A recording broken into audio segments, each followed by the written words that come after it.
Hello, I'm Menoth John. and I'd like to welcome you. First of all, let me take just a moment to thank you for allowing me back into your homes. If this is your first time with us, let me extend a personal invitation for you to drag out your miniatures and paint along with us each week. Let's go over to the canvas here and let's get started. I believe, every day's a good day when you paint. I believe, it'll bring a lot of good thoughts to your heart. I believe, every day's a good day when you paint. I believe, it'll bring a lot of good thoughts to your heart. Let's build a happy little cloud. Let's build some happy little trees. There are no limits here. You start out by believing here. You can almost paint with anything. Yeah, ladies and gentlemen, brushheads of every race, creed, color, and religion. Here we are. It is time for the Sunday night extravaganza. Hot damn tamale! It is Sunday night, and ladies and gentlemen, we have a very special, very extra double special with maraschino chino cherries on top, or however you pronounce that. We have with us the awesome and the amazing Mr. Major Tusk. How are you tonight, Tusky? Good. That good, huh? There you go. I brought all that energy, and then that's what I get. So let's try this with somebody who I might be able to reciprocate the love. Ladies and gentlemen, my co-host with the most, Mr. John Spencer. Say hello to the Brushheads, Mr. John Spencer. Hey, Brushheads. So we survived our first major technical whoopsies in quite some time, and I'll tell you, I was getting a little scared there, John. Yeah, well, we're through most of them. We should be good from now on, I'm saying. I'm knocking on wood. I honestly have no idea what the hell happened. Because technology, it confounds us. Well, yeah, I mean, it's like there's this like button on the encoder. It told me I disconnected from the Twitch TV server, and then it was happy all of a sudden. It's like I noticed that this is why using half-assed free software off the internet is a bad idea. It's because there's like all these little buttons you have to push, and maybe it works and maybe it doesn't. So anyway, I think that given the situation and the fact that we have a very special guest with us, the only member of the Crippled System podcast that got left behind when they went to DICON this week. Nathan didn't go either. Oh, yeah, great. So much for that story. Oh, about him. Yeah, well, he's trying to get married, so we can't help him. So I'm going to ask you, John, what are you having for a little drinky poo tonight? Oh, I've got a shot of Kraken and then my standard black cherry whiskey and cherry Dr. Pepper. That's fantastic. I'm going to have a little bit of the Kraken tonight. I'm back on the Kraken. And so not heavily, not like I was during the Iron Gauntlet Finals broadcast. God help. I don't know if I can do one of those again. My liver's just going to it's going to be like E.T. Phone home. And Tusky, what are you drinking tonight? I am drinking Fresca. Original citrus. Nice. Straight or on the rocks? Oh, hey, you're getting a little ahead of us there, Tusky. You got straight or on the rocks. From the can. That's nice. So on behalf of Major Tusk and the co-host with the host, I want to raise the glass to especially the epic Brushheads that sent us some pictures of their fine work this week. We are going to have a Brushhead gallery this week, so here's to you guys. Hey, Ron. Hey. I'm going to tell you what. There are few things in this world that can compare to a shot of Kraken out of the bottoms-up monkey glass right there, folks. Bottoms-up monkey. You may have it as a T-shirt. You may not have it as a T-shirt. But I've got the shot glass. So there you go. We have a few things to talk about in the news and announcements because every podcast, John, has a news and announcements section. Some of them are somewhat lame. Oh, yeah. I mean, we when you get right down to it, Muse on Mini stole that from us. And, of course. Yeah, and before that, they stole it from Lost Hemisphere Radio. But anyway, so we like stealing it from you. Well, yeah, it's like a full circle. It's the circle of life here at Painting with Menoth, John. We have a little thing called the World Team Challenge that's happening in Poland, home of fabulous food. Love me some Polish food. And they are sending a whole bunch of us Yankees, and by us I mean people who aren't me, to to Poland because they're sending some legit players, and they they asked a few of us out there who paint on a reasonably regular basis to paint up some models for them. And Will Pagani, who you may know from the Iron Gauntlet podcast, quickly becoming the most listened to podcast in Painting with Menoth John history. We had a big week in downloads, by the way, this week. I saw that. It was impressive. Yeah, when you release 4 episodes in 1 week, you have a tendency to get a lot of downloads. We broke over 20,000 total downloads for the podcast, which is a big deal for us. So hey, Ron. Awesome. Congratulations. Thanks, man. And then we blasted right through it, and we're at like 23,000 now. So we've been doing this for over a year, and we got like 10% of our total downloads in one week. So, but I painted a Vilmon and 2 Paladins of the Wall, which I did both of the different variant poses. So if you guys are interested in that, keep an eye out. We'll be talking it up here on Painting with Menoth John. They will be auctioned off. And if you would like something, I did sign the bases, so you will have a little bit of Menoth John logo on there. Not the brush head, but the one I can actually paint with a paintbrush, which is just like an M and a J. And those will be going up, and they will be sold as a group. So you'll have your Harbinger starter kit when you purchase those 3 models, or win them in auction, or whatever you do on auctions. I'll be making sure to get those models, and I'll be saying that they were painted by Michael Jackson. Nice. So if you have the MJ on the bottom of it, you can have him like moonwalking into the zone, because he's going to have his, or Michael Jordan, because you could have like him like going. You could repose it going into a basketball net or something like that. There's a joke in there somewhere. I'm just not sure where. I have to get one of my locals to send you a picture of his Air Wolf, which is the extreme warp wolf with basketballs in each hand. Nice. Very nice. God, I've never seen one of those things on the table. The extreme warp wolf, yeah. They kind of look like a flying weasel. They do. Much more weaselly than Wolfie. So that's a pro tip for Privateer. Next time you decide to do an extreme sculpt, don't make a weasel, because nobody plays with warp weasels. Although that would be awesome. Much cooler. That would be super awesome. All right. Well, I'm going to go ahead, and because I'm jibber jabbering here, and that's kind of what we do on this show anyway, but I'm going to go ahead and bring up the painting cam, and so that everyone can see what I'm painting. Tonight I'm going to be doing a couple of different things, so I may play with the camera a little bit. So if you freak out a little bit and watching me with the camera, I'm going to be basing some models, because that's always kind of fun. I don't think I've ever done any basing on the show before, and I've got a unit of the Creelstone bearers that I'm going to be working on, and then I've also got the Death Jack that I was challenged by Will Pagani to take to 10 outside the house games and not have it break. So, because it is not pinned. There's not a single pin in this model. So. I am disappointed. You pin like a boss. I pin like Helen Keller before the water pump scene. Okay? This is not good. I could teach you. Man, I saw your Cephalix when we were at a local event, and your Cephalix are amazing.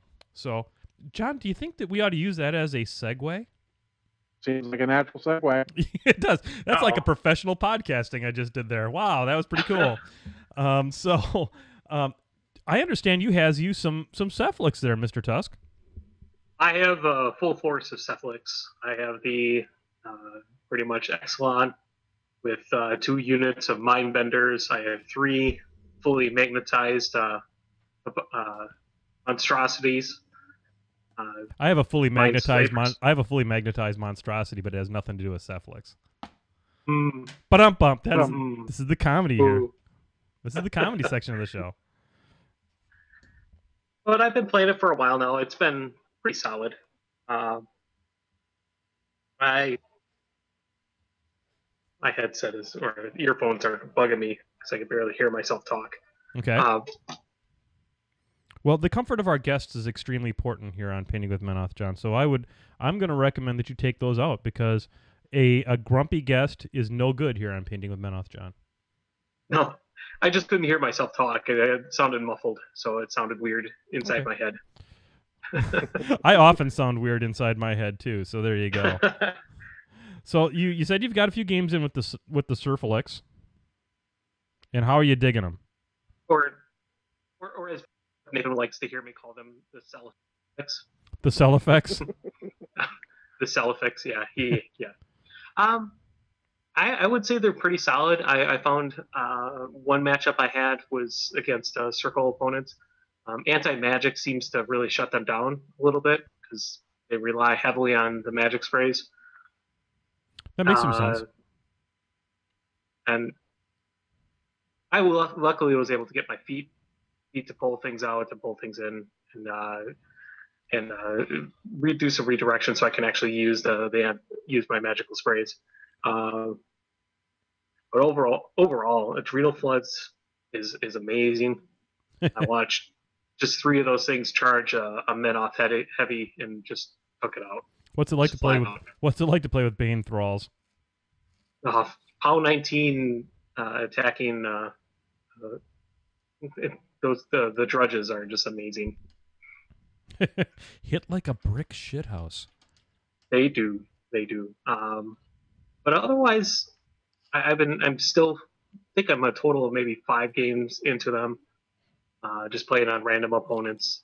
I was able to get in a game at that tournament because I had a buy, and the person there had a buy. So yeah, 2 people playing buys against each other. You guys manufactured the hell out of that buy. Well, it was more so Brian not wanting to play anymore. So that never happens after he takes a loss. Yeah, he tried to get Dan to redo the pairings, but he already had them in place. So yeah, sucks. Well, I mean, it all worked out. It all worked out fine. I mean, you got to play a newer player, so she got a chance to see. This was Celeste that you were playing, who is the significant other of Brian Culp, who you may have heard of on the show before. Really super good guy, and she's just learning. So you got the chance to beat the hell out of a baby seal. How'd that feel? That felt pretty good, didn't it? No. No, it's okay. We that's fine. I'm not criticizing you. I'm just giving you the business. No, it was interesting because it was against Circle, and I was still more so getting used to how I'm supposed to position my troops in the first place. Absolutely. It really seems like with those guys, you really have to set things up for later in the turn. Like you have to, get your mind benders positioned correctly, get your mind slavers positioned correctly, so you can use the Adrenal Floods to your advantage. Makes some sense. So I'm just going to ask some questions that kind of come to mind as far as the Cephalix. Maybe some of the Brushheads are kind of thinking about this kind of stuff. From an order of activation standpoint, where do you compare this army with the Cephalix as compared to other more traditional order? I mean, everyone thinks of Protectorate and Trolls as being very order of activation heavy armies. Mm-hmm. How would you compare this army to those kind of armies? I'd say that it's right there the same. Kind of the same thing with Convergence, where you have to have to do things in a certain order. And you have to be mindful of where your stuff is going to be positioned later on. Yep. Especially with the mind benders. When you're popping the Adrenal Floods and you know that those drutches are going to be going out, you have to make sure that they're still in command range. So when you charge, you can get that extra bonus 4 inches, but you got to make sure that you have everything in range. Otherwise, it's going to suck. Yeah, and on the drudges, then you're hanging that very important piece out there that kind of controls the whole unit. So it seems a little scary. Yeah, there's a couple things I noticed kind of interesting about the Cephalix that I don't know if many people realize. The monstrosities are not affected by Warjack or War Beast things, such as like Sunhammer. Well, that's interesting. Sunhammer. Yep, Sunhammer does not affect them at all because they're not a Warjack or War Beast. interesting thing that I found out because I started using boom howlers as my dominated unit. They're not which affected by Rage Howl. they're not affected by Rage Howler. Yeah, it's awesome. Oh, well played. Well played. Yeah, so a lot of people don't seem to play with Rage Howler, but man, it is a big issue if you start using it. Rage Howler's a hell of an ability on those boomies, so people should be using that. True.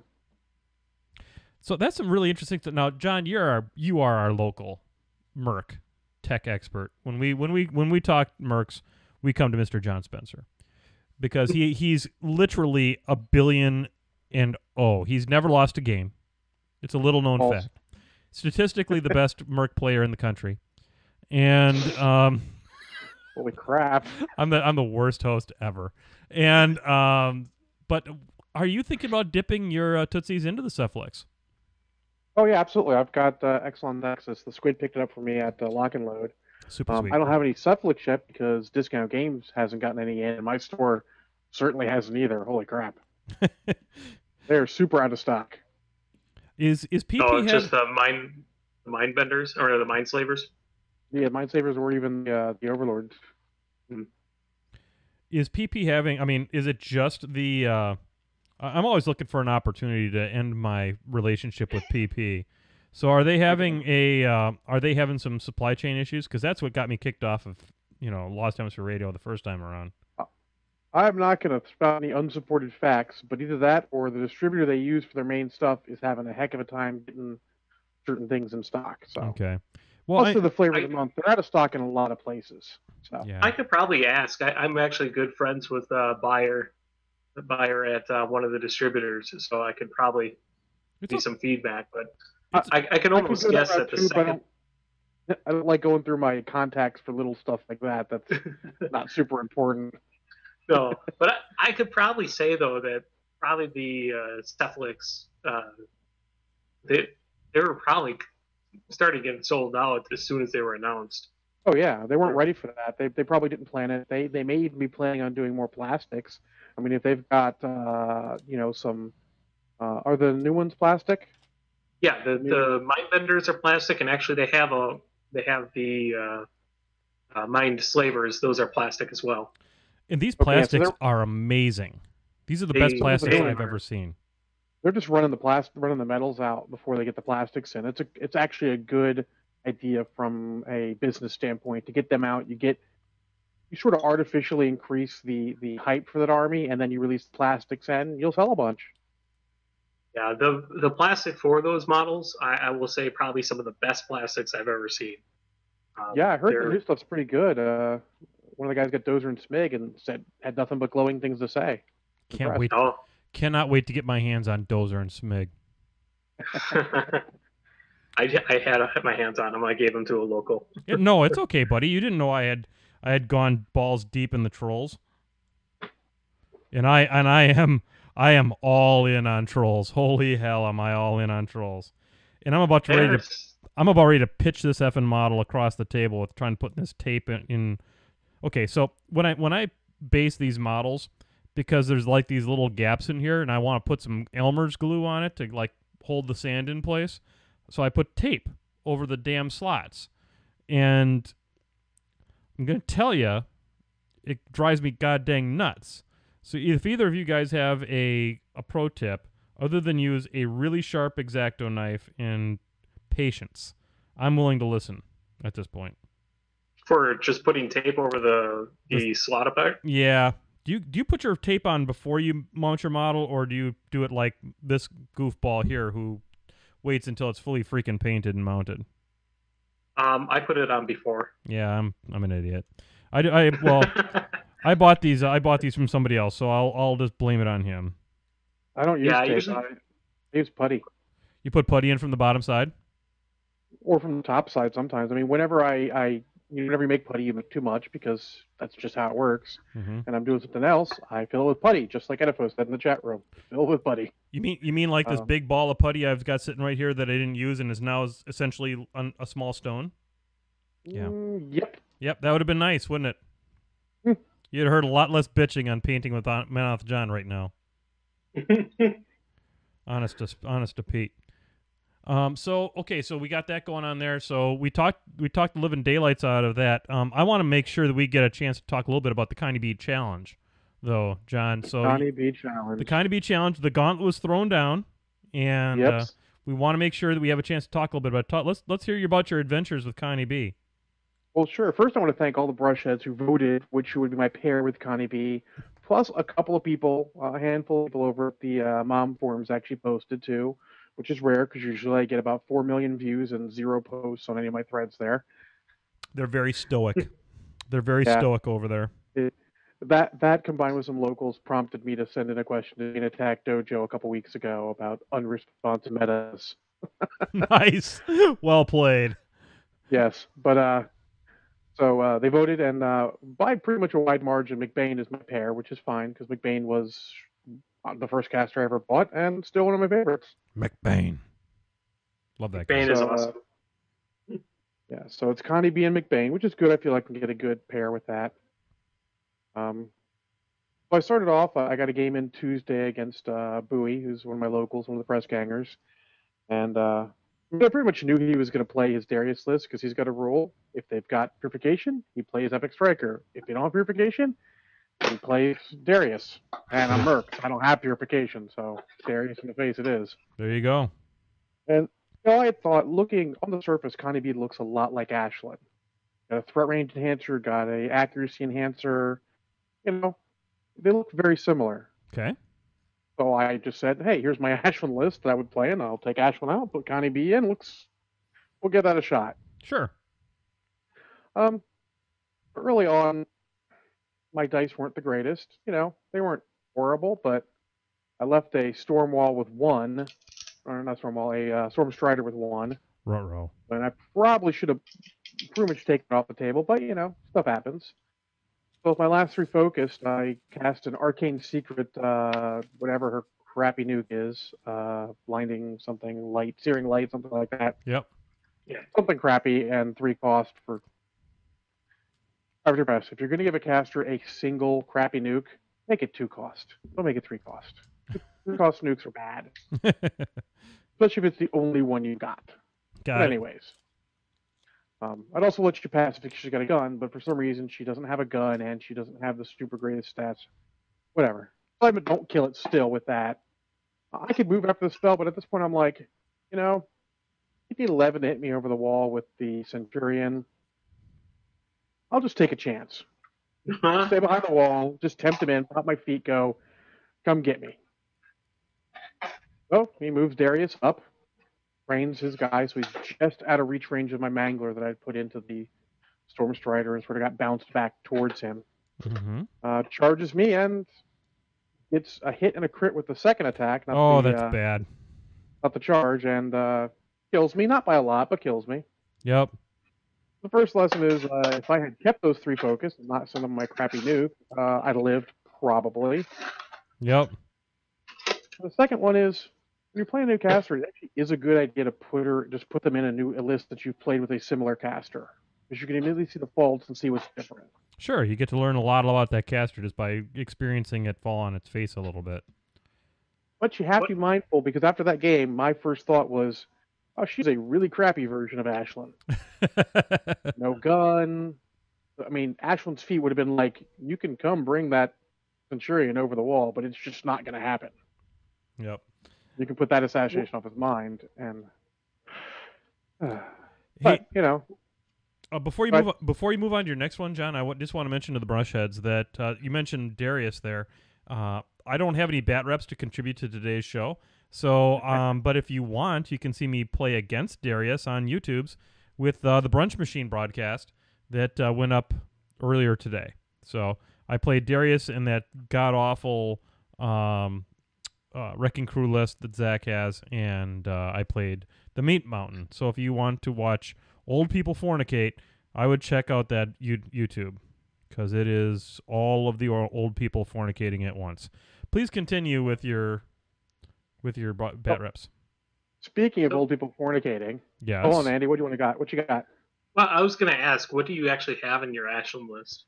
Well, the first one was a Mangler as the Jack, Iena and Holt, Silas, Forge Guard, Precursors with UA, Gun Mages with a Mule, and a couple solos. I think Lanissa and one or two more solos. Harlan Versh, Rupert, something like that. Okay. So on the surface, seems like it worked pretty good. Yeah, absolutely. So I go back to the drawing board. I chat a lot with Centervale over Facebook, and they come to the thought that she doesn't really want better troops. She wants cheap and easy troops. She wants more troops, and I've also come to the realization that precursors are mediocre. Yes, they are. If I could take them with Magnus, they would be the Magnus 2, they'd be the bomb diggity, but I can't, so they're mediocre. So when you're trying a new caster, don't try your mediocre stuff. You got to get your best stuff, see what they can do. Fair enough. So I would. Go ahead. Okay. Well, I was going to Go ahead. say I would highly recommend if you're going to pick up some troops for her is running a ton of steelheads with the steelhead cav, because that way when they die they power up her feet, and then steelheads with steelhead cav are still pretty damn good. That's one of the test lists I had, but we actually figured out, since I have a lot of lists for her, because I make the spreadsheets, and I just have lists upon lists in the spreadsheet, and I just start tweaking and pulling. We figured that the precursors plus the hammer dwarves are 18 points. For 18 points, I can get 3 units of 6-point models, so like press gangers or steelheads in whichever combination I want. But I sort of backed up and tried a different list. This one is Connie. She has Gallant and Rocinante and Silas. Wow. Yeah. Then I've got Boom Howlers. I put double press gangers and single steelhead halberdiers in. No cav. Then solos, I've got Eris 2. I had Lanissa in there. I had Rupert, and I had Harlan Versh. And I played that against my buddy Max, who was playing the Krios 2 Tier 4 theme list. Boy, that thing And seems like to you be, said about old people fornicating, holy Man. crap. that list seems to be getting more play these days, which is kind of weird. And occasional Brushhead Creekins chose outflank on random for us to play, which is a bad scenario for both of us. We both want all of our stuff compressed in a tight area. Not for nothing, John, but you just invented a new classification of brushhead. Occasional brushhead. I like that one. Well, she watches occasionally, but not too much. She's more into the painting and less into the me. She's like, it's just like all the guys chatting in the shop, but I have no idea what you're talking about most of the time. I'll do this one quickly. I won't go through too long because we're running up against time. But the double zone worked in my favor because he had Krios to the wrong side of the table when he wanted to defeat. And I was managed to get Connie over to the correct side of the table where most of the troops were. I just put Boom Howlers with Eris into his own and was like, good luck. And then I had press gangers killing all sorts of knight exemplars, and Harlan Versh went on a errant killing spree. Yeah, killing 4 in the first turn. Just like, I kill 4 of you. They didn't have an upkeep on him. I just kill 4 of you. Just get off my table. It's exactly what'll happen. That guy's just dead. I mean, and Krios has plenty of those upkeeps to be shooting on. He didn't put any out. Yeah. He didn't put any out. I just rolled good dice for that. So we fight back and forth, and I get the advantage just because I'm able to put Jacks in afterwards because I crushed his Jack with Gallant and Connie Be Yourself after my feet turn, in which I got like 11 souls or something like that. I had 17 focus, which is pretty good. Nice. And if you're going to play Connie B, put some thought into how you're going to spend that focus, because it's easy to spend it badly. I've got 17 focus. I'll do everything. You get 3. You get 3 Jacks, and just spend it everywhere. Yep. I'm gonna go through. I win that game. I would have won it on scenario, but ended up getting Gallant into Krios, and he just rolled a string of 7s and killed him. There you go. Oh, 7 to hit, got it. 7 to hit, got it. 7 to hit, got it. Like everything. I'm like, awesome. And then I played one yesterday versus our local Legion player, and he was playing Callus with a whole bunch of ogres.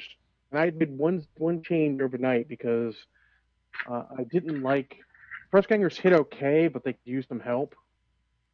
Yep. And I didn't like the fact that Rupert was stuck on Pathfinder and Be Fearless duty.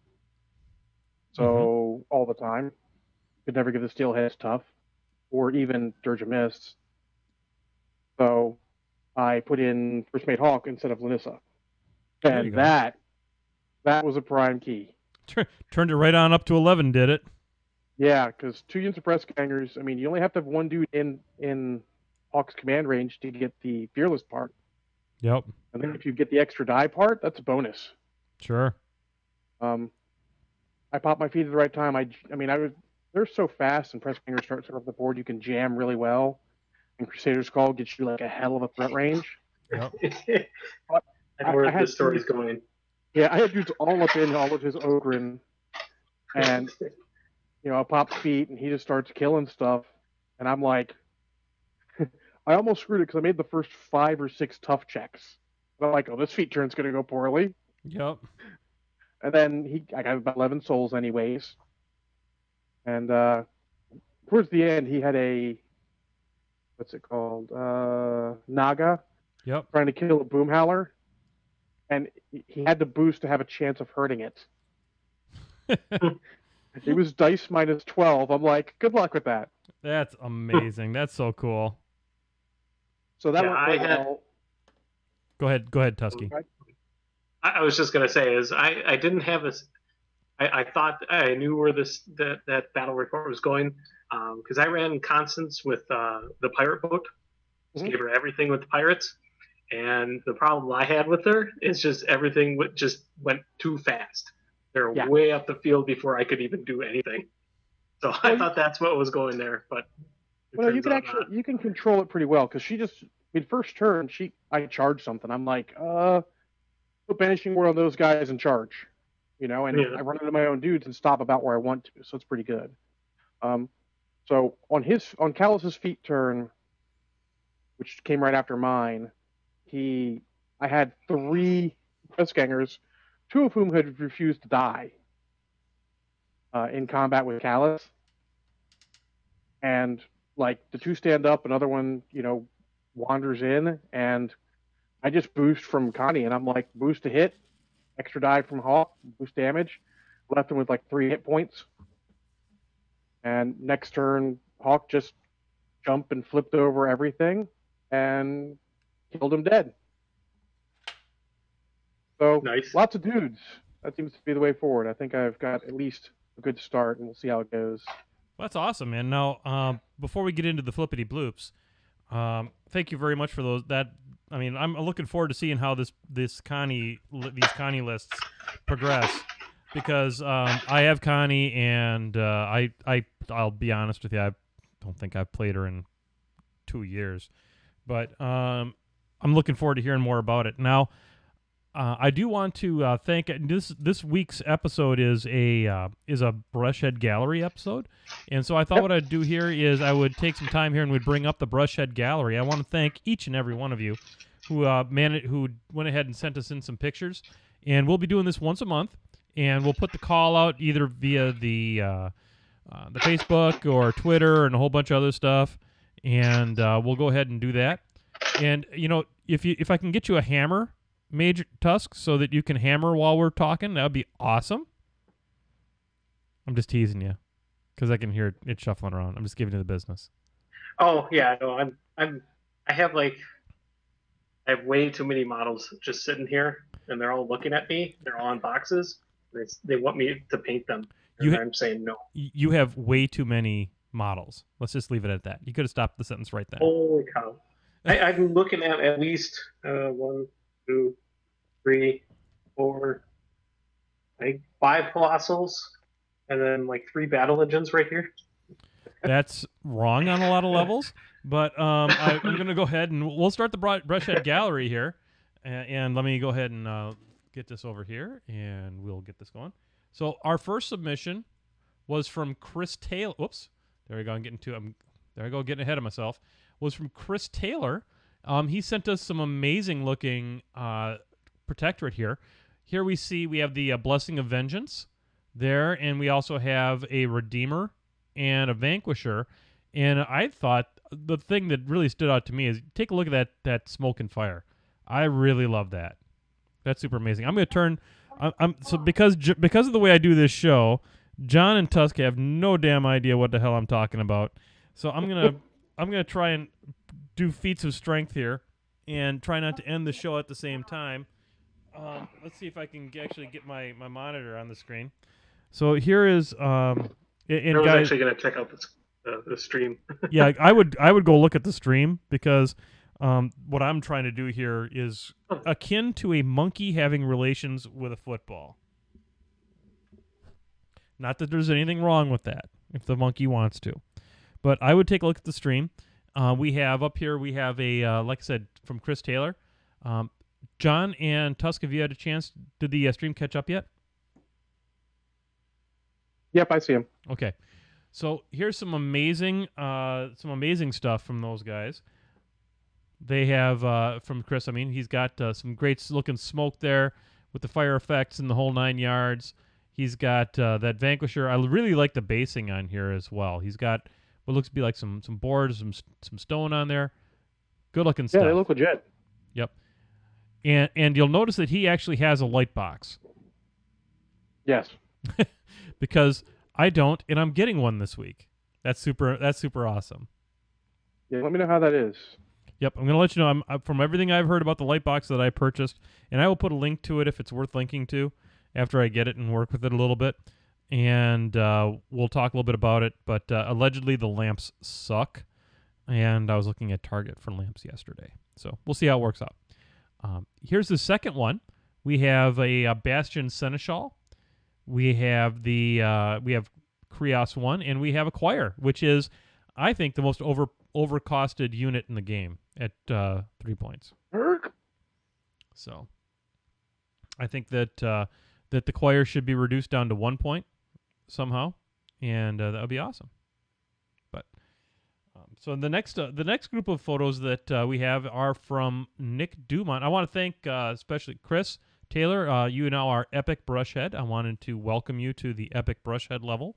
Thank you for submitting those pictures. We're now moving on. Epic Chris on the chat room. Yeah, see, he already took it as Epic Chris. He knew it was coming. Here we have a picture that is very near and dear to my heart, guys. This is from Nick Dumont, and here we see Trolls and Protectorate. Isn't that nice? It's like all my favorite loves in one place. We have a good-looking Moog, and we have some really a good-looking Doomy. You know, Doomy's a racist. I just thought I'd throw that out there. We don't go into name calling. I think he probably hates everyone who's not Trolls pretty equally. Well, I guess that is sort of, you know. Hate everyone equally. You're not racist. You're just a dick. You're just a dick. He's kind of a dick. So there you go. We broke it here. Doomy's a dick. I've always wanted to have like a special show, like a buddy cop movie. I think we talked about this in one of the Crippled System ones. Yeah. I want a buddy cop movie with Doomshaper and Butcher. Oh, that'd be great. It's just called Bad Cop, Bad Cop. Hey, Ron, I like that one. That one gets a drink. But some great work on this one. We got a great looking Resnick in this picture. We've got a great looking Revenger, it looks like, and I really like the base on the Resnick. That's legit. Yeah, good looking stuff. Too. Yep. And here we have evidence of the existence of a Vigilant. We've actually seen one. They do exist. But this is the next couple pictures are really amazing. So the next picture here we see and it should be coming up here. God bless the lag on Twitch. We have a very different take on Fiora 1. It's a very dark Fiora 1. She's a dark little girl. She's not the kind of girl you take home to mama. And she's sporting a very dark look there, but we see an amazing looking Night Troll. Really good graduations on the spines, I think. What do you think there, Tusky? Yeah, on the Night Troll, that looks really nice. It really stands out. It really stands out, doesn't it? Yeah, definitely. I love the Night Troll. I can't wait to paint mine. And I just flipped over to the next one here from Nick Dumont, and he's got some really amazing, a really amazing Harbinger here, and hopefully it'll come up here real soon. It's a very popular conversion to take Harbinger and bring the wings. So here you go. Here is the Harbinger in wing style. Oh, and the triple wings. Yeah, really an amazing looking one. I'm pretty sure it would pass most inspections as far as getting past the conversion rules, as as Nazi-like as they are these days. Yeah, yeah. I don't see any other people's IP on there. I think that's fine. Yeah, I absolutely. Yeah, it's perfectly fine. Yep, and I understand why they're doing it. Nobody wants. Is that a shield? On where? On. It looks like it's a shield. Yeah. On Harbinger? Yep. That might be. I mean, that might be just from just normal conversion rules wise, not just conversion rules, but she doesn't actually have a shield. That would be about the only issue. Yeah. Wouldn't matter for a Warcaster. They don't have a shield rule for Warcasters. If nothing, That's true. Not for nothing, but if it's a shield, it's the crappiest shield that God ever invented, because she's still a 14/14 when you get down to brass tacks. We have our next submission here by Mike Bond. Here we see a very nice looking Gorman DeWolf. On this one, I love the metals on the capes. I like how it's got kind of that like a two-tone. He did a really nice job on the highlights there. So really good job, Mike. Welcome to the club, Epic Brushhead Mike. Yeah, it looks really good. Yep. And then we have coming up here, guys. We have an old regular here. We've got Lonely Monk submitted some pictures to me via his website, and he's got a really beautiful set of Mercs coming up here. He's got a really beautiful Ashland Delise battle group with a couple of the the damn shield guard things. Vanguards, yeah. 2 Vanguards. God, I suck. So 2 Vanguards and the new Sculpt Ash, and then he's got a couple of the ladies of Mercs. He brought us a really nice looking Madeline Corbeau and a Dannon Blythe, who looks remarkably like my Dannon Blythe. I think he copied me. I'm gonna say that Craig copied mine. And the only criticism I have on Craig's Madeline Corbeau is he drew her with pants on. Mine has got skin tone on her legs, and is probably sporting some version of a tactical combat thong. We all know you're a pioneer. My Corbeau doesn't have that either. Yeah, She doesn't. She wears leggings. She's a courtesan, man. She's showing she's given a little bit of a preview. You know what I mean? So, and then of course the bull. We all love the bull. The bull is the bull, and he is maligned, but is awesome in my opinion. And this is a very delightful looking bull that we have on here. Good job, Craig.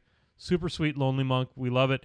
Hope everybody can make it to Captain Con. I'm not going to have a chance to make it this year, but I want to thank everybody who submitted to the Brushhead Gallery. We went a little long in segment 1, John, but given the fact that both Cosmos and Game of Thrones are over with, we may go a little long tonight. I'm down with that.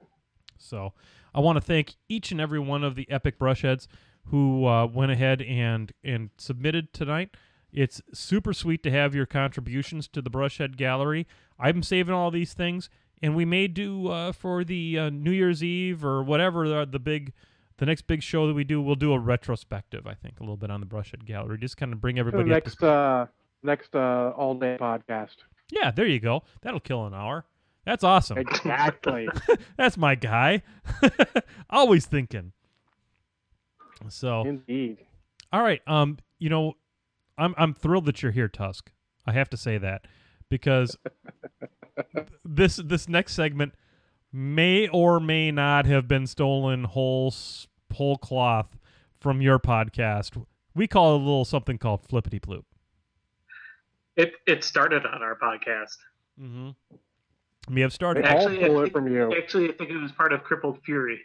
Crippled Fury. Crippled Fury. Oh my God, that was a great show. Absolutely was. All right, so just to update the Brushheads before we get into too many of the Flippity Bloops, there they are. They've got sand on them, and that's as far as they're going tonight, because I want to let that sand dry before I knock it off. And tomorrow they will get some leaf litter. I'm going to go with a fall leaf litter kind of a look to it.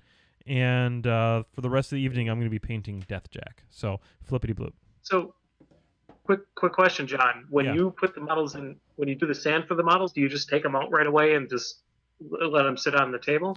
So the way I did it was I put the model in the sand, and I let it sit in the sand until I had the tape on the next model.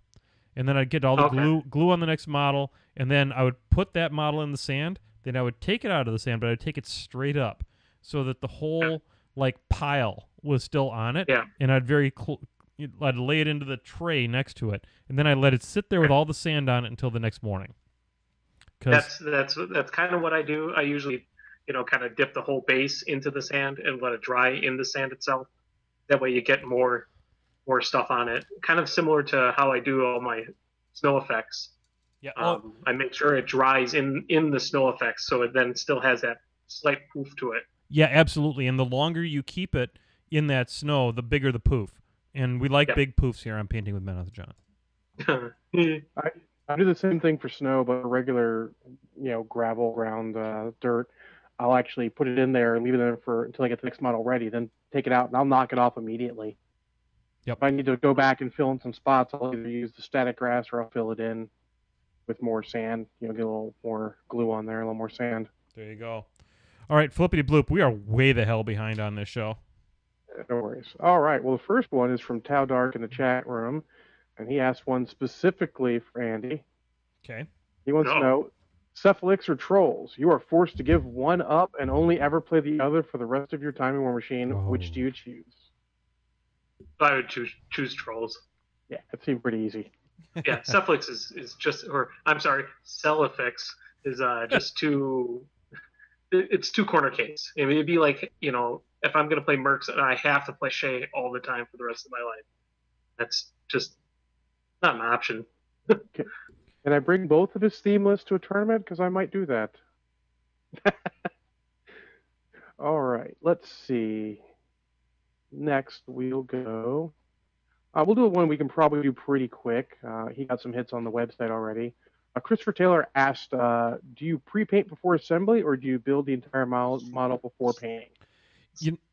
I'll go ahead and take this one first. I'll tell you, it depends a little bit on the model.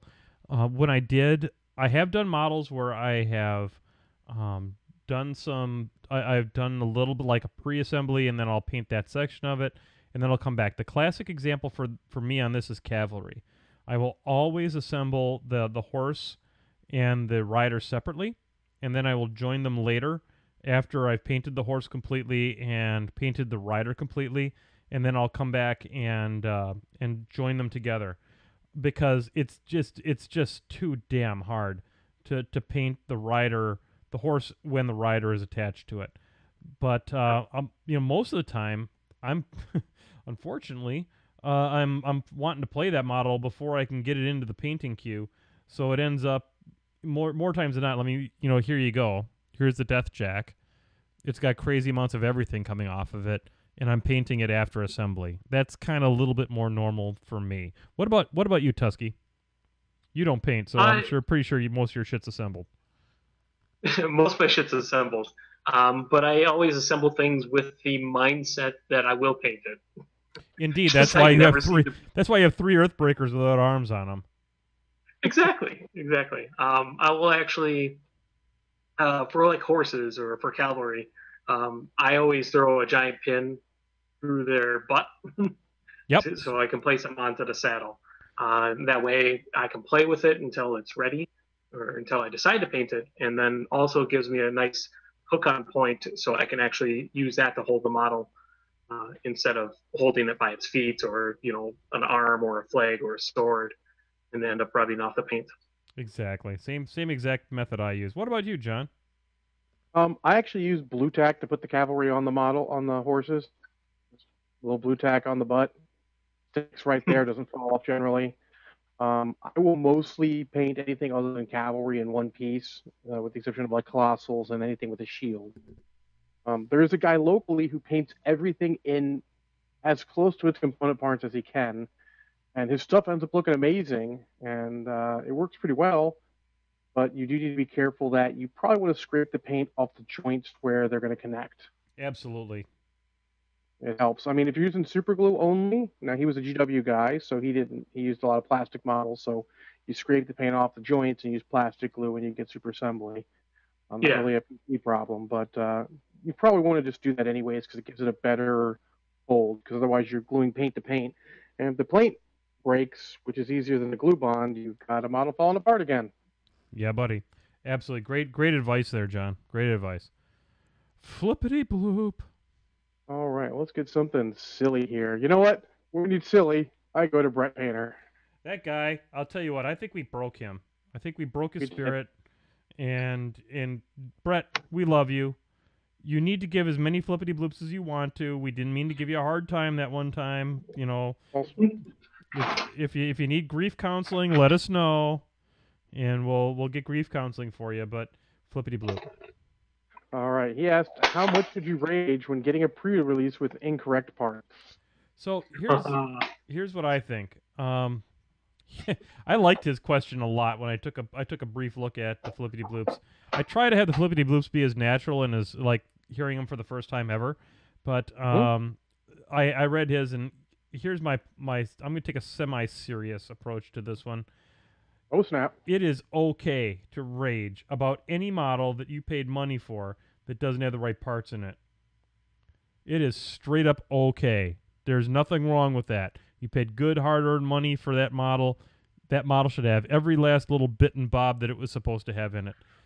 Rage on, man. Rage on. What do you guys think?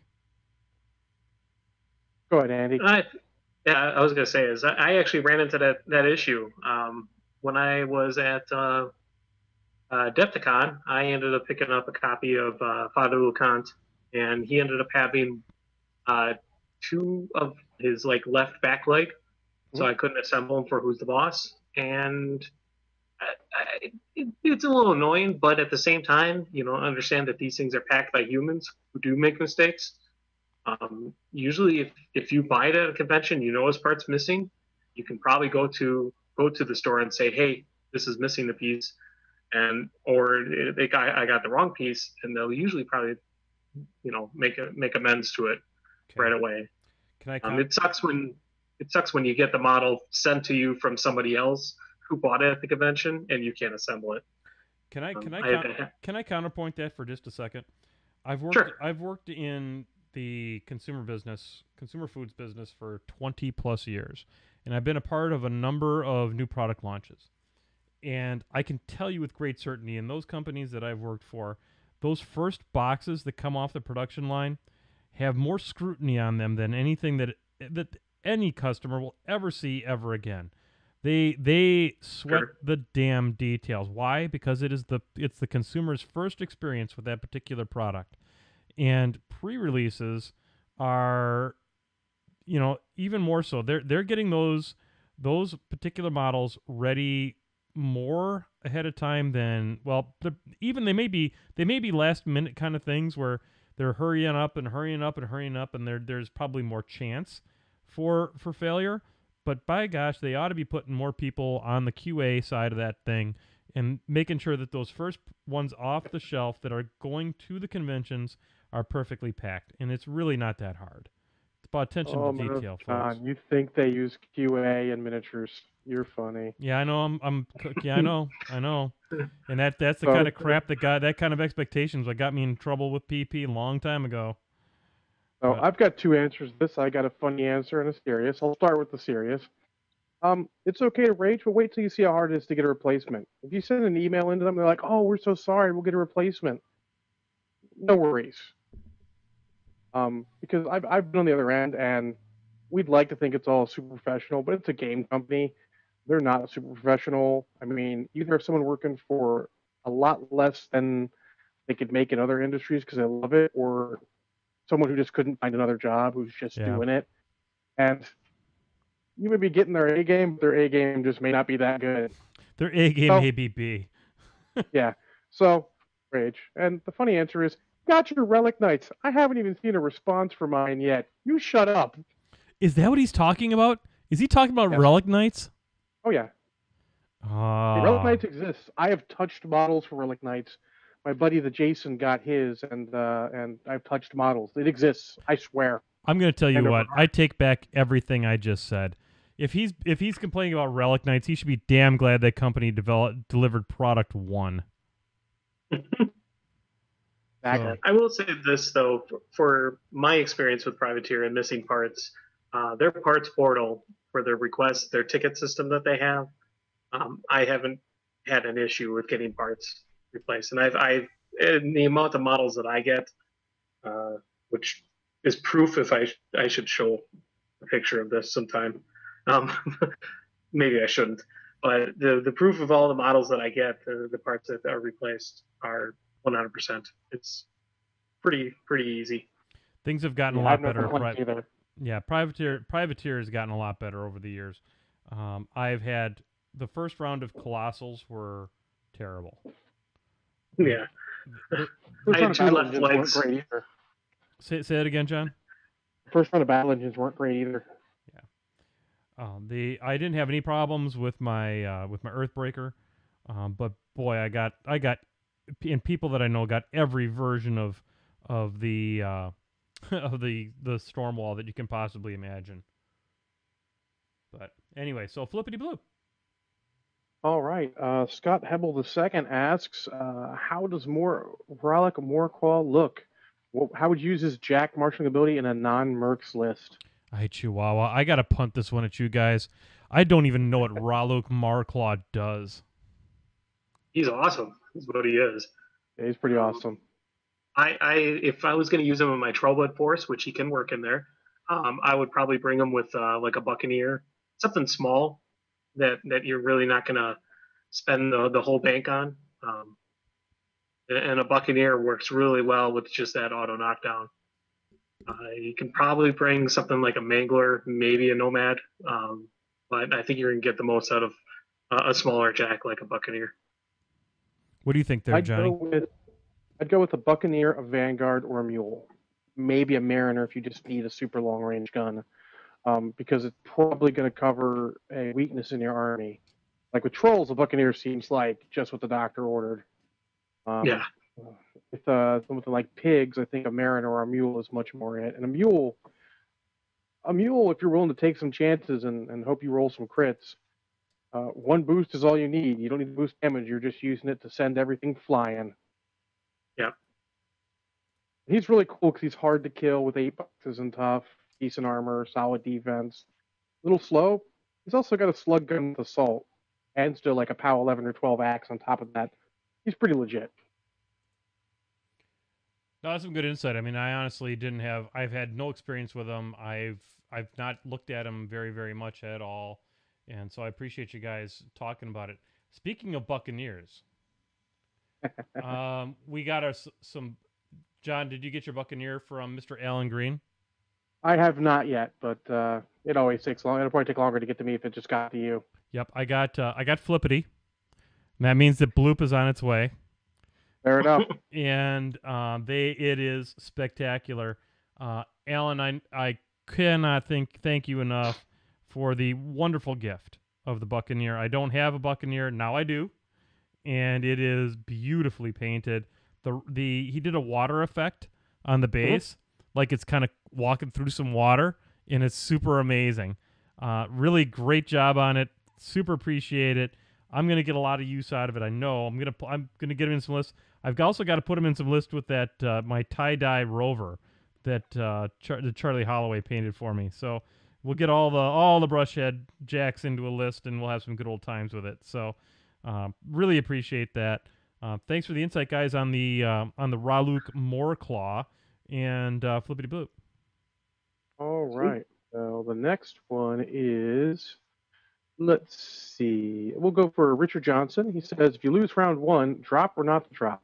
That's the question. Is it unfair to others or douche move? Do not drop. I appreciate unless you've got like a family obligation you've got to go take care of. This is a game, folks. And I get the fact that it's a competitive game and all that kind of stuff. And maybe some people are out there just to win it all and all that kind of stuff. But in the current scene with the strength of schedule deal, that is going on, all you're really doing is hurting folks that, well, I guess round one, you're really screwing that first round opponent something fierce. Now, I got myself screwed in the last tournament because I somehow managed to get the bye, and it ended up, I went 3-1, and I lost only to Jordan Knock, who turns out he's pretty good at this game, and I ended up taking fourth in that tournament. And so, the strength of schedule is a thing, and while you think that your move might be just, I want to do this or that or the other thing, you are affecting others, and kind of keep that in the back of your head. I don't know if it's a full-blown douche move, but, you came to play some games. How about playing some games, Yeah, no doubt. Yeah. I think you said it all there. All right. Well, it's not often that I'm that eloquent, but I didn't get screwed by a drop this last time. But I'll tell you what. When I went to Kingdom Con and I went in my first round draw with Jason Flanzer in Masters, I still played all 6 rounds of that tournament. Why? Because I got to play against some really awesome people, some new folks that I didn't know before, and I made some new friends. So take that chance to make some new friends, and maybe you learn a couple things about your lists and become a better player by getting that extra practice. So get out there and play those games. Yeah, I agree with that wholeheartedly. Especially when you're trying to learn your lists, or even when you feel like you have your lists down pat. Just playing against new people will teach you new things. Yep. Cool. Flippity Bloop. I agree 100%. Yeah, and then if you just drop out right away, I mean, that's, I guess maybe if you're going to go play a different game or something like that, but you kind of lose the drive, in my opinion. I completely agree. At the moment, you feel like you might be saving yourself frustration for the entire day, but you're just going to drain on you. You're just going to be like, I can't win it anymore because I don't play any games. Next tournament I go to, I play one game, lose, so I drop, and then the cycle will just continue. Indeed. Good perspective there, buddy. Hey, Andy, as a guest, and since we ripped this segment off completely wholesale from your podcast, would you give us a flippity bloop? The Flippity Bloop. There you go. All right. We'll get an old one from last time with Todd Dark again. He said, with the coming arrival of War Machine Tactics this year, what are the chances big cons like Telecon, Lock and Load, etc., will have a Tactics Team Championship event? Ooh, what a good concept. All right, so I got some news to break off on the Brushheads here. Okay, I am currently in negotiations with a member of White Moon Dreams to come on the podcast. Oh, that's legit. So nothing's confirmed. I'm going to mention who it is, but it's exciting, and I have also secured a beta key for the game, so there will be some streaming of War Machine Tactics associated with this podcast. So very excited about these opportunities. So keep an eye on that. There'll be more to come. Watch if you have not liked the Painting with Menoth John Facebook. We're only 2,300 behind Chain Attack. So everyone counts. So make sure you get out there. We're going to catch them real soon. And watch out for the streaming of the War Machine Tactics.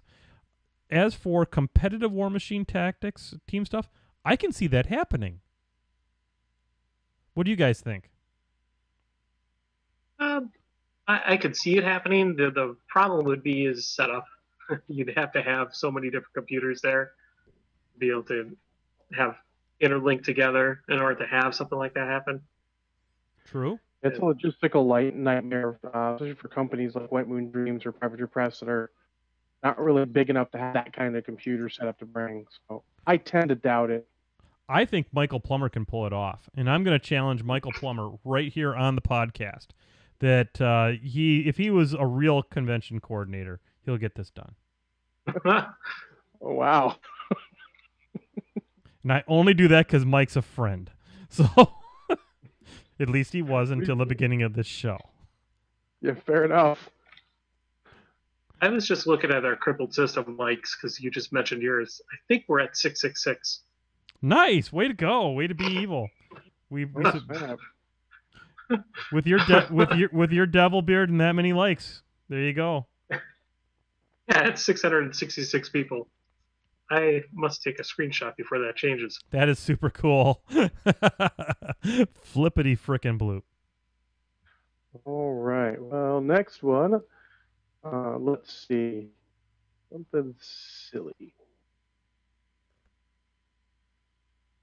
All right, here we go. Where is it?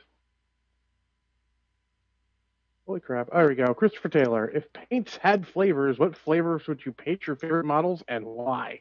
I have an answer for this. I'm scared. Bratwurst. Bratwurst, really? Yep, I would paint my models bratwurst because it would be delicious and fattening and horrifying and great all at the same time. And I could enjoy the bratwurst without getting fat. And so there you go. Oh, by the way, the drive to 175, I'm down to 182.3. Oh, legit. I'm down 22 pounds. You are looking 303. You are looking good, buddy. You're bringing it hard. Good job, buddy. And a funny note, we're apparently at 333 likes. Exactly half of Crippled System. We're half of you guys. We're coming for you, man. We're coming for you. So let's everybody unlike Crippled System and like us. Oh wow. Because that was always that's Muse on Minis, and we see how far that tactic has helped him with catching catching chain attack. Yep. Yeah, not so much. By the way, I'm gonna take credit for at least 2,000 of those likes on chain attack because I helped him start that podcast. Sounds fair. There you go. So there you go. I'll take credit for one. Was there a question? Did we answer it? Sure. It was pretty silly. Flavor and paints. I don't lick my own model. It doesn't matter. Okay. Yeah, I lick my brushes. I don't care about flavor.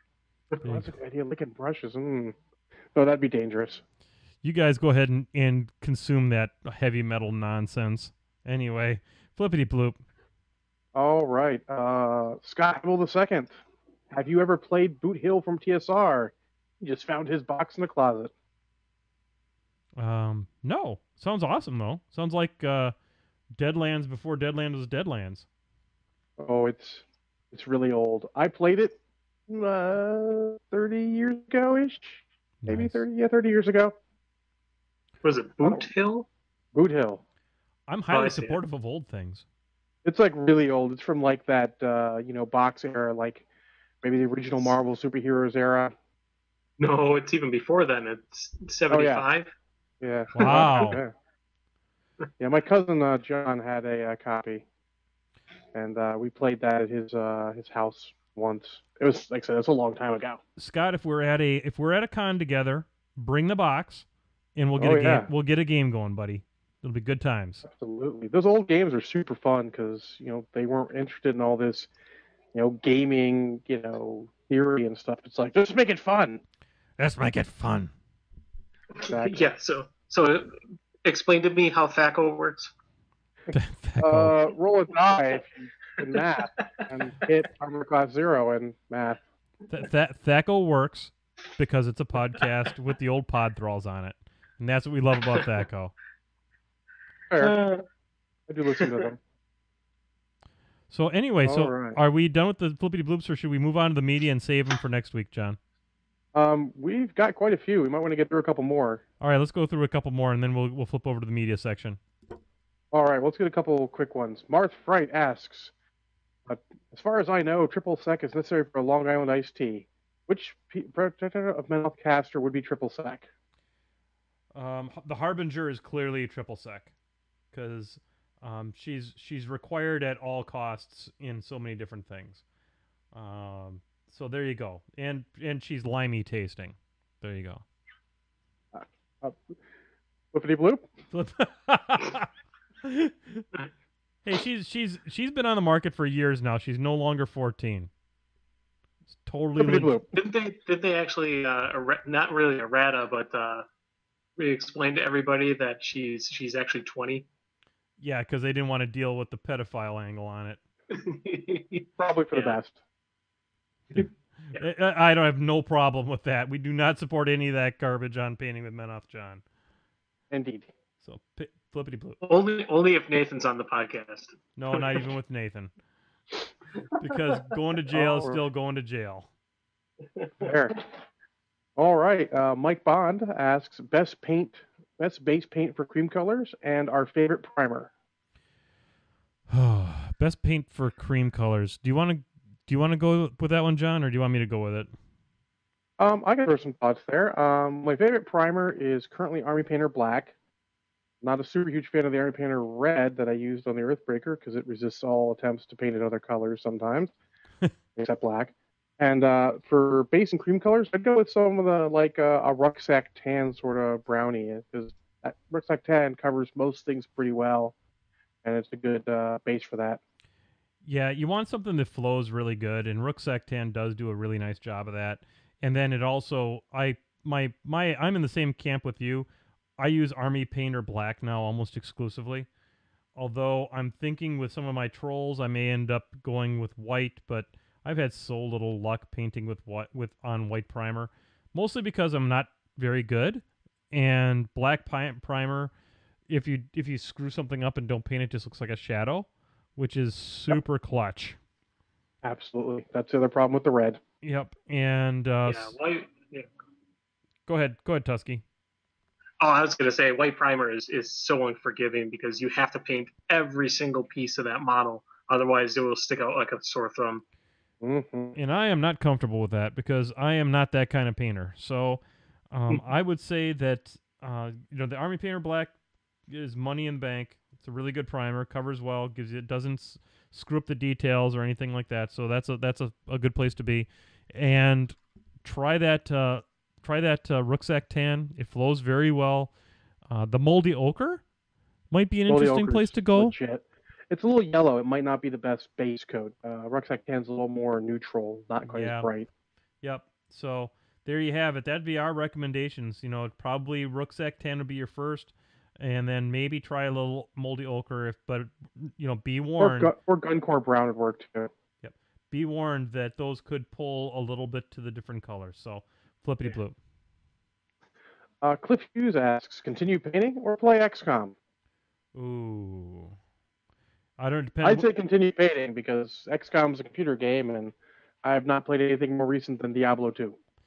I would say paint until Painting with Menoth John is over with, and then Ooh, play lots of XCOM.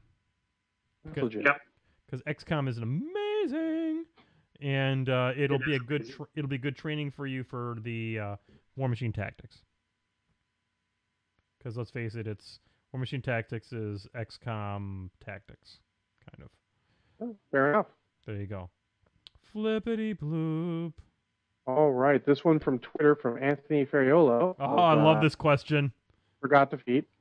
Who's more handsome, Burger Fat or Chain Attack Trev? All And right. Thomas Hoffman, who's one of my relatively locals, who's a little north of me, said a question to break the internet. um, this is hard because Burger brings a lot to the party. I mean, literally, he brings a lot to the party. And Trevor is his handsomeness is only met recently by his salt level. So Kind of salty. he's really salty right now. Would we call him a saltine? He's super saltine. He Scott Ray looks at Chain Attack Trev these days and goes, man, that dude's got some serious salt going on right now. Scott's And been kind of positive. It's scary.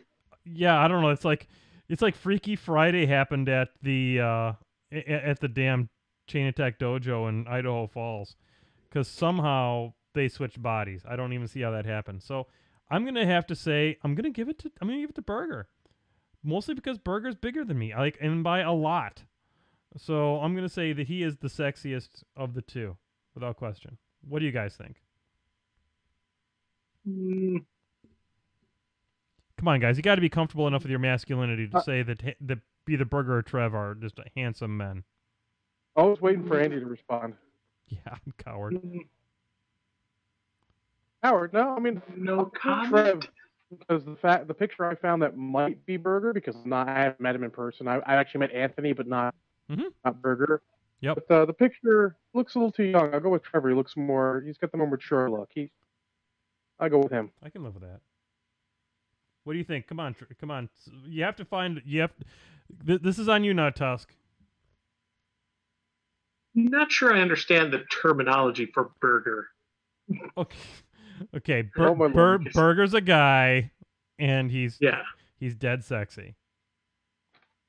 He's all. Someone in the chat room just sent a link over, but that was Chuck Ellswick. What's the link? Oh, from Dicon. Yes, you know the one. Chuck showing. Yeah, that was from our Twitter feed. Yep. Someone shared that picture. I'm like, oh Lord, that's not Burger, that's Chuck. Oh my God, what's going on? I wish I had that link right now. Can you put it to me in a PM on Facebook?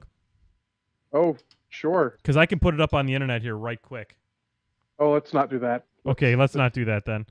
Okay. Yeah, probably not. All right, so there you go. That's all. Attack on Twitter, or go follow Crippled System on Twitter and find the picture from all their .con updates. Okay, so there you go. I'll find it for you, John. Okay, thanks. You're gonna regret this. Yeah. a little.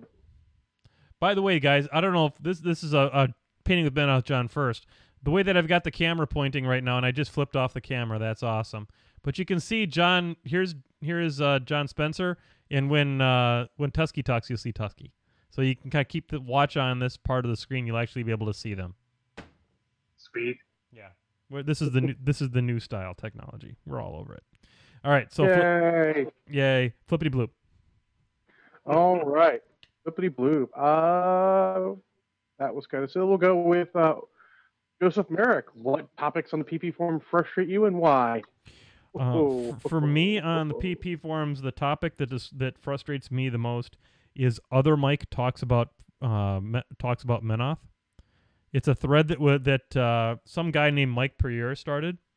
Like he knows anything about frickin' Menoth. Indeed, he got double teleported upon. What does he know? Oh I was being totally facetious because I've given Mike props in that thread, and then you went straight up ballistic. Anyway, I'm being playful. I know Mike Perrier is a stoic gentleman, but a gentleman nonetheless. And I mean, after that many rounds, anyone can fall for any trick. Oh God, you yeah. You could do the hey, look over there, and swap models, and they wouldn't even notice. Yep.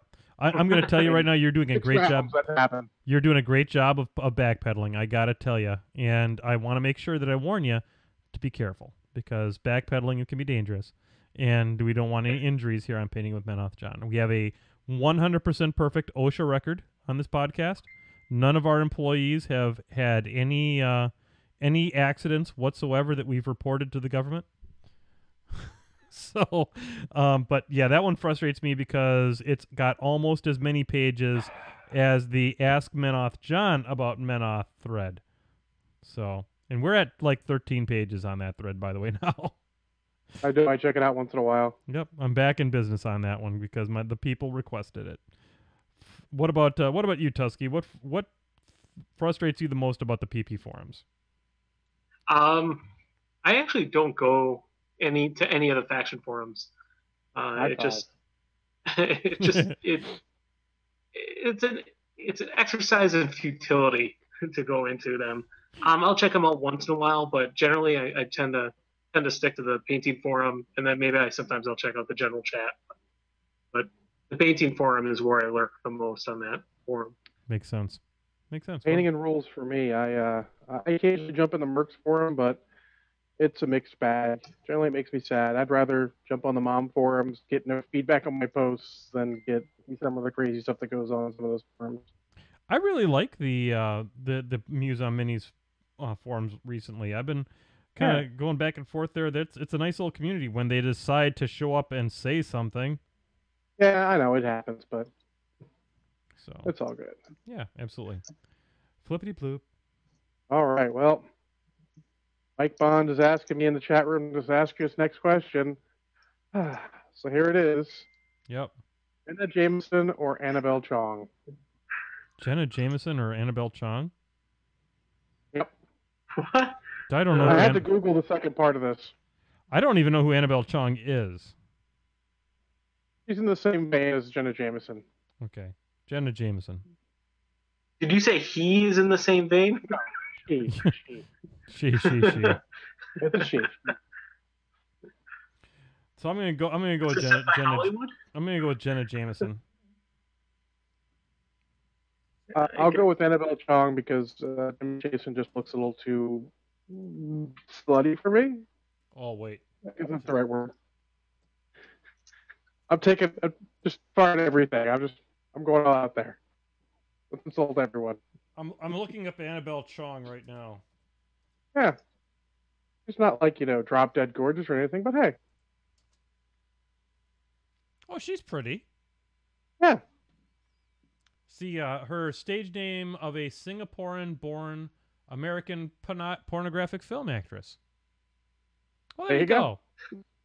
Yeah. She only had sex with 250 men over a course of 10 hours. Google again. Reportedly. Allegedly. Let's well, here we go. Here's her Wikipedia page. Yeah, that's what I'm reading off of. After starring at adult film that was promoted as the world's biggest bleep bleep bleep bang. Yeah, it's there you go. We've had our first porno question on Painting with Men with John. So I guess I'm marking this one explicit. Yeah. So there you go. I'm okay with either one of them. Yeah. All right, just a couple more here. Might be able to get done with these. All right. Let's do... John, I did send you the picture for Chuck. Okay. I'm not in deference to my co-host who ran away from that at the speed of light. I will not put it up on the screen right now. I just feel like it wasn't necessary for the screen. You should see it, but am I gonna be looking into Goatsy? I'm a little no, it's not that bad. Quite possibly. It's chuckle worthy, but not really stream worthy. Okay, we'll keep it on the chuckle. All right, I'm going to save 3 of these for next time. Okay. So Tin Can Sniper, Sergeant Eaton, and Ben Hansen have their questions answered next time, so we don't go too long. Because Epic Brushhead Centerville has sent us 3 as one little group, and one of them has to get asked today. Okay, sounds like a deal. First one is, how do you feel the U.S. is going to do overall in the World Cup? How do I feel that the U.S. is going to do overall in the World Cup? I think they're going to do... Oh, my God, I just opened up that picture.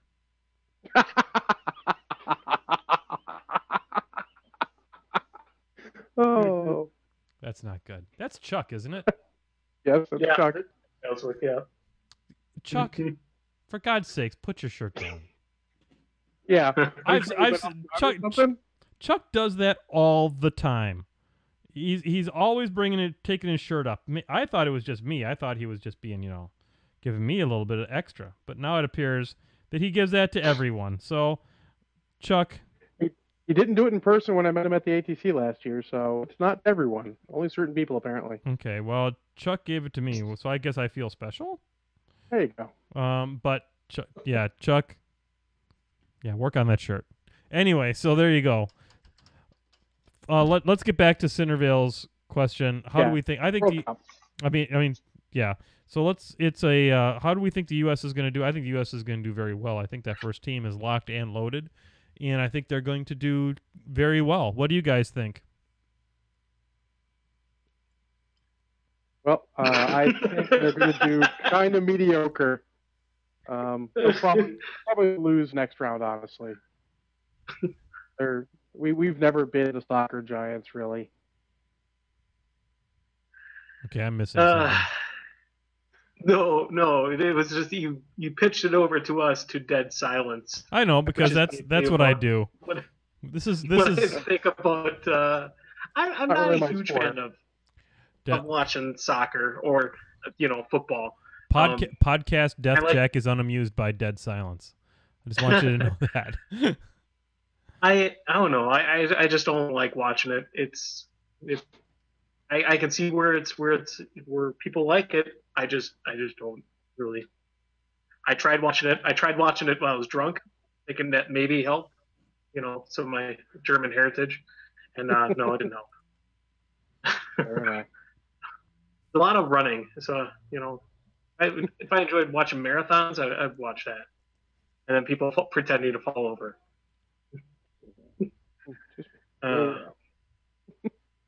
Okay, what's the next part of that question? The next part is more serious. What troll caster do you recommend I start out with if I'm going to use blitzers? I am going to recommend Mr. Gunbjorn. And the reason I'm going to say that is because Gunbjorn has has a guided fire, and my first list that I made with for trolls was a Gunbjorn list. I had a pyre troll, a blitzer, I had like a bomber. I had like all the ranged trolls, and I think that's a lot of fun. I think there's a lot of good times to be had in a list like that. So that's one to try. And then I would say, not specifically the blitzer. Not specifically the blitzer war beast that you're bringing. Try the gristle if you've got the pieces parts for the meat mountain. It's a very strong list. I've also got the pieces parts for family reunion. That's a very another strong list. So the family reunion, of course, is a Borka list.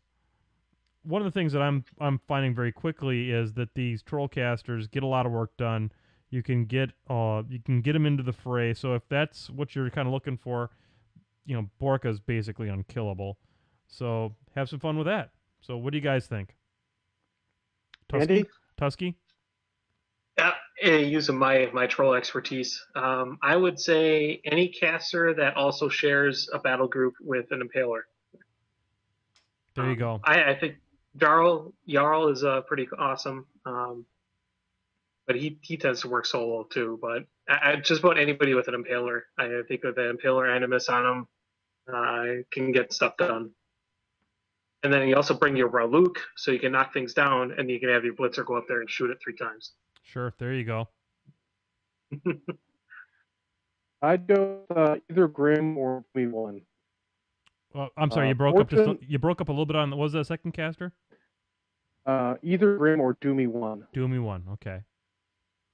Yeah, because Doomy 1 Fortune on someone who has between 3 and 5 initial attacks, plus all the bot attacks, is pretty good. Yep, that seems strong. Fortune's such a good spell. Yeah, it's cool. Awesome. Excellent. And the last part of his, this is only for you. For me? And not John. Oh my yeah, gosh. Oh yeah. Okay. He says, yes, would you accept the caster challenge like the one he just gave me for an army that you currently play? I will accept that challenge. Oh yeah. I will accept that challenge because I've been challenged, and I accept challenges because that's what I do. All right. So which faction? I will. So explain to me what your faction challenge is exactly before I answer that question, because I know you got Connie B. It's basically I tell you a caster to play, and inherently he didn't give me any restrictions on choosing a different caster to pair with him. With her, so, I mean, you just choose if you want to pair with them. So do I have to take him to a major event, or what do I have to do with him? No, just in general play to get some use with, to expand your caster experience, so to speak. Makes sense. Okay. I thought I was playing too much of the same ones. Okay. I will throw my Pokeball out and say trolls. For trolls? All right. I'll report back what he says. So he's currently sleeping. I'm going to take my my primary caster in trolls is going to be Borka. So pick something other than Borka. Someone to team with Borka. We'll go that direction. Roger that. All right, there we go. So this is normally the point in which we'd kill the show and say the hell with it. But I don't want to go on another whole half hour, I don't think. But I think that we owe to the Brushheads, who are used to the show, to do a media section. And I think more than that, they deserve a releasing of the Kraken, because they've been with us now for 90 minutes. That's true. So, has it really been 90 minutes? It has. Yeah, as a matter of fact, it has. Oh. I know. We started a little late, but it's just about 90 minutes now. It's the fastest 90 minutes in podcasting. All right, so I'm probably sick and tired of painting at this point, just saying. So I'm going to we're going to flip this over here to the other camera, so that people can watch me release the Kraken, and they can see the Kraken bottle there. So on behalf of all the marathon brushheads, I don't even know how many do we have in the chat room right now. I believe we're like 27. Oh, that's awesome. We picked up a Yeah, few. that's really good. Yeah, that's really high for us. I mean, 27 is about as high as we normally get for a normal show. So on behalf of John Spencer and Tusky, to all the marathon brushheads, we got one more segment. Hey, Ron. Ron.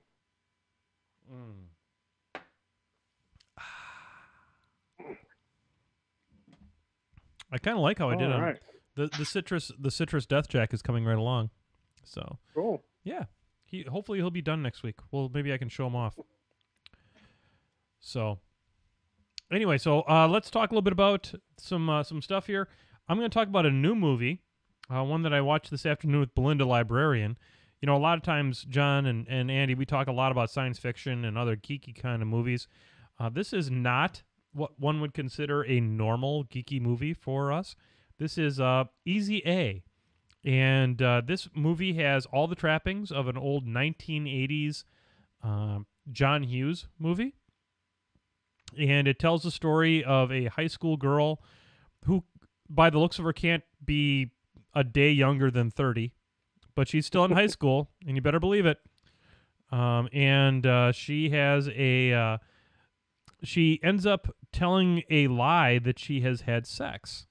And gets all manner of shenanigans. It changes how everybody's looking at her, and she ends up, I'm not going to give away the whole story, but she ends up kind of helping people out by trying to improve their reputation around school by saying that she had had sex with them, even though she hasn't had sex with any of them. And so it kind of gets it's a heartwarming tale, and it's very pleasant.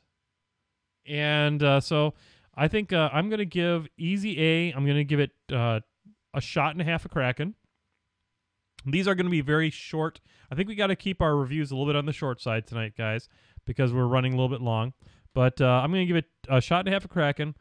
There's some, just because, there's some great performances in there. Lisa Kudrow's in this movie, who I liked from her own show and Friends and stuff like that. Lots of good stuff, some good chuckles.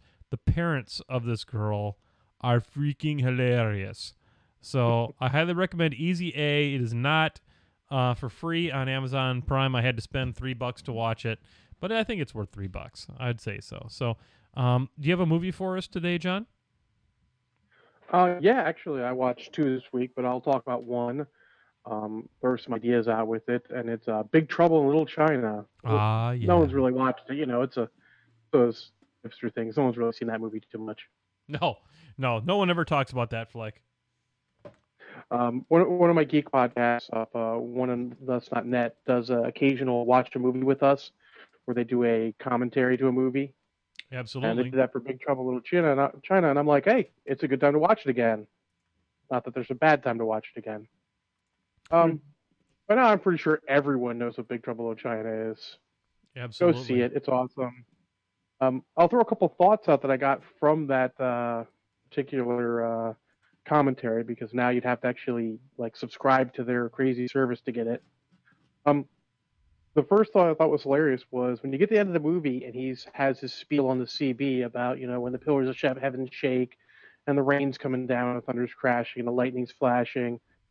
He's literally talking about what just happened to him, which brings a whole new idea to that beginning part when he talks about the 6 foot or 8 foot maniac tapping the back of your favorite skull up against a wall and asking if you paid your dues. So I'm kind of interested to see what else has happened in Jack Burton's life. You start off thinking he's just full of it, but maybe he's not as full of it as you think. I just put up on the screen, utilizing all of our technology, to put up a little thing about Big Trouble in Little China. So there you go. Sweet. Awesome. Yeah. But yeah, it's super cool. The other thing they put out that was really interesting is it's actually kind of a movie about a sidekick. Really more of Wang Chi is the main hero, and Jack Burton's just the comedy sidekick who they happen to just make be the main character. There you go. Yeah, kind of like the 13th Warrior. Yeah, That whole movie absolutely. is supposedly about Antonio Banderas, but no, it's all about Bullboy. Yeah, exactly. Another good movie to watch. Yeah, Big Trouble in Little China. Well, its official rating is 0 shots of Kraken. In reality, you can have as many as you like. Very nice. It Very does not get nice. any better or worse with shots of Kraken. It's awesome.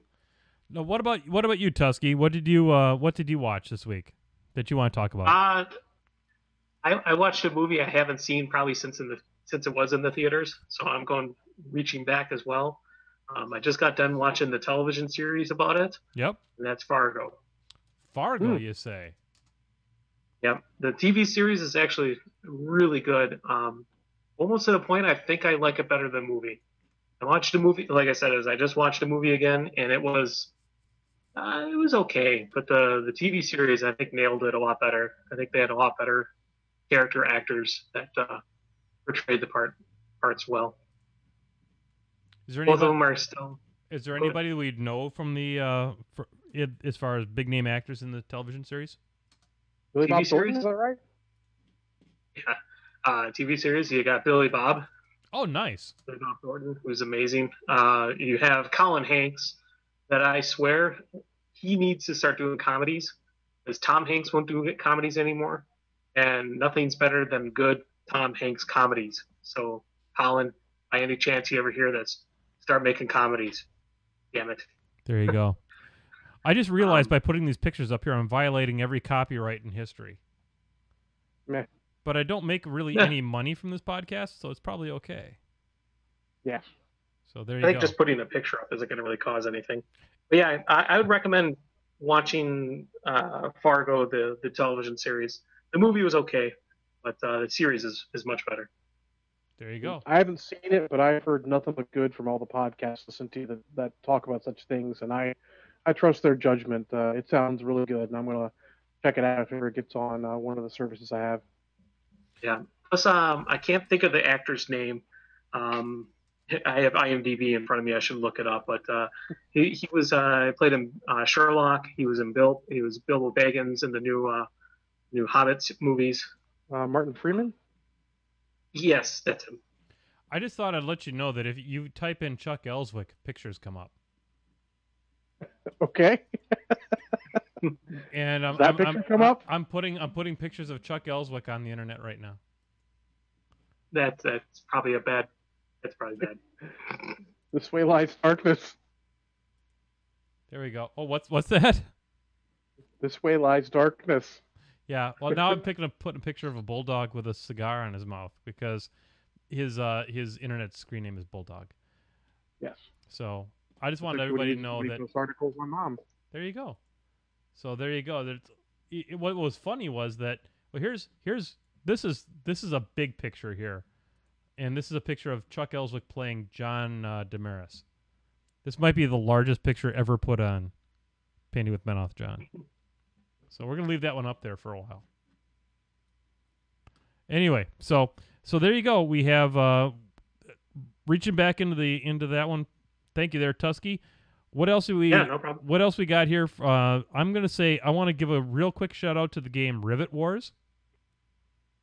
I was playing some Rivet Wars this weekend with my sons, and Belinda Librarian played this weekend as well, which was Cool. super sweet. I'm gonna put a little Rivet Wars up. This is like a new segment I think we're coming up with right now, is where I use Google Image and put Google images on the screen so everybody can look and see what we're talking about. So John, I own Rivet Wars, but nobody in the Crippled System crew has played me in it yet. Oh my God, What? I would play Rivet Wars with you for 8 hours. Yeah, I would, that's the sad part. I get awesome games, and they never play with me. dude. I need to come to Madison just to play Rivet Wars with you over and over and over again. I would play Well, all the scenarios as a campaign with you.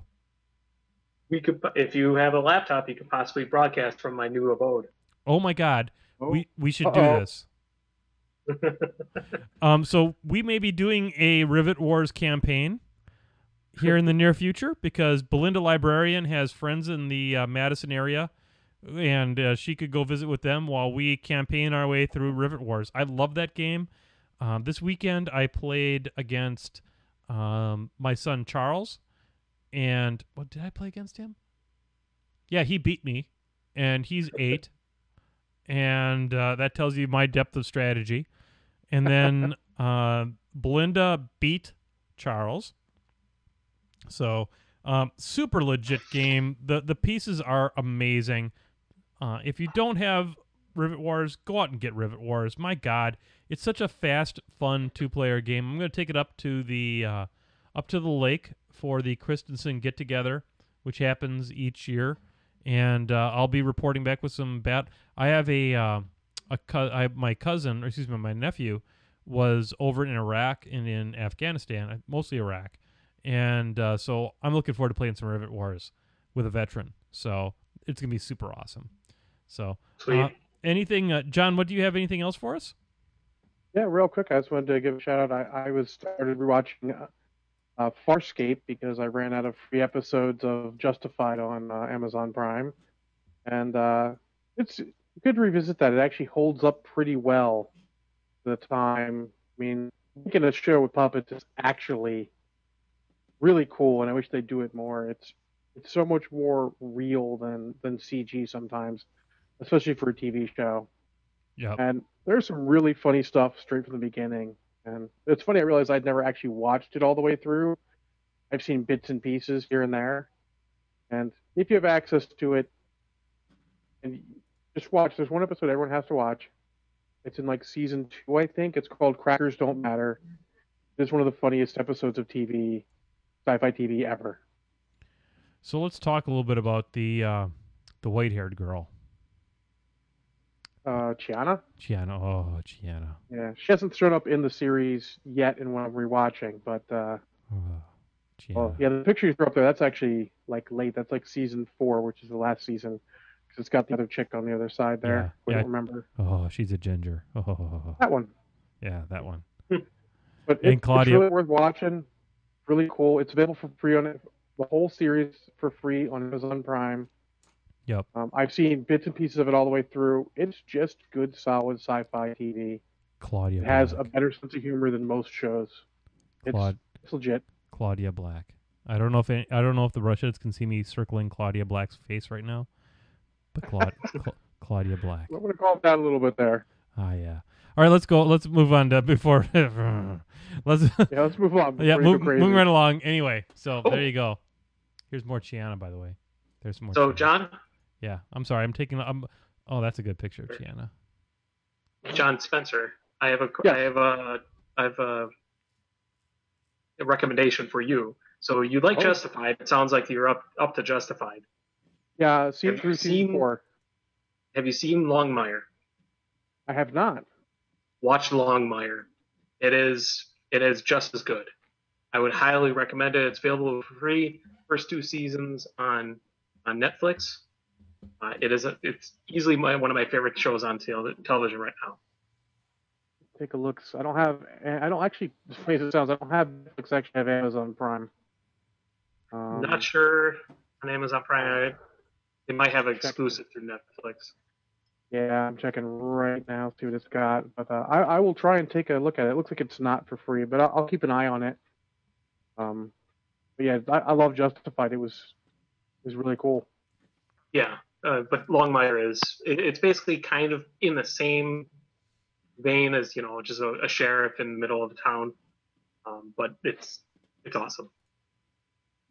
Excellent. I will take a note to keep an eye out for that.